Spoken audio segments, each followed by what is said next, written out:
இது வரைக்கும் எந்த நிகழ்ச்சிகள்லையும் வராதது. ஒரு அனுபவ கதை. என்ன பண்ணியிருக்க, ஒரு ஹைதராபாத்தில் மகாபெரிவா இருந்திருக்கா.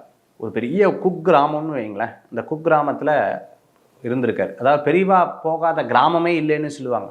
அந்த மாதிரி ஒரு குக்கிராமத்தில் வந்து பெரியவா வந்து உட்காந்துன்னு இருக்கார். அங்கே சிவ பூஜை பண்ணுவார். உங்களுக்கு தெரியும், எங்கே போனாலும் சிவ பூஜை பண்ணுற வழக்கங்கள் இருக்குது. அங்கே என்னன்னு கேட்டிங்கன்னா, டெய்லி வந்து காலையில் பூஜை, சாயந்தரம் வந்து பில்வம் வந்துடுது. இந்த பில்வம் வந்து அங்கே எதுவுமே இல்லை. அங்கே பில்வ மரமே கிடையாது, எதுவுமே கிடையாது. யாரோ ஒருத்தர் வரா கொடுக்குறா, இவா பூஜையிலையும் இல்லை, அவள் பூஜையிலையும் அட்டன் பண்ண மாட்டேங்கிறான். பெரியவாளுக்கு இதை ஒரு கொஞ்ச நாளாக கவனிச்சுன்றார். யார் இது யார் இது யார் இதுன்னு கவனிச்சுட்டு வரும்போது, அப்போது அந்த அங்கே இருக்கிறவர்கிட்ட கேட்குறா, யார் கொண்டு வந்து வைக்கிறா?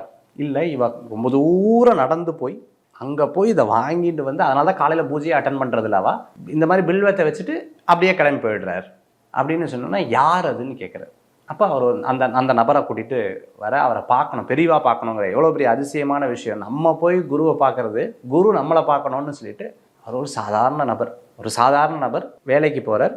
அதே சமயத்தில் பார்த்தீங்கன்னா, இந்த பூ வந்து பில்வத்தை வாங்கிட்டு வந்து பெரியவாட்ட கொடுக்குறார். பெரியவாரை பார்த்தோன்னா அப்படியே நிற்கிறார். ஒன்றுமே ஒரு பெரிய ஒரு இதுலனா பெரியவா கேட்குற யார் என்னங்கிறத விசாரிக்கிறார். விசாரித்து முடித்த உடனே எல்லாம் முடிச்சதுக்கப்புறம், நீ என்ன எதிர்பார்க்குற, என்ன வேணும், இது மகான்கிட்டருந்து வர்றது பெரிய விஷயம் என்ன அப்படின்னு கேட்கும்பொழுது அவர் சொன்னார், எனக்கு வந்து மோட்சம் வேணும்ன்ட்டார்.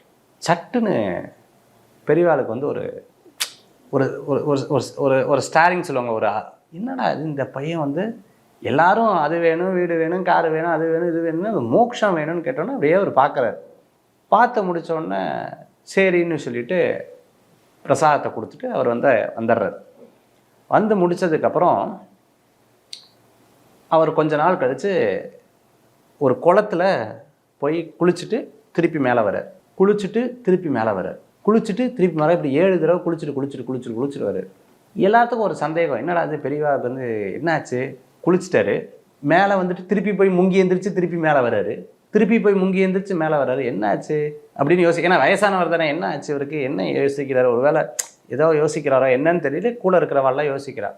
யோசித்த உடனே பின்னாடி ஒரு செய்தி வருது, இந்த மாதிரி ஹைதராபாத்தில் அவர் வந்து மோட்சம் அடைஞ்சிட்டார்.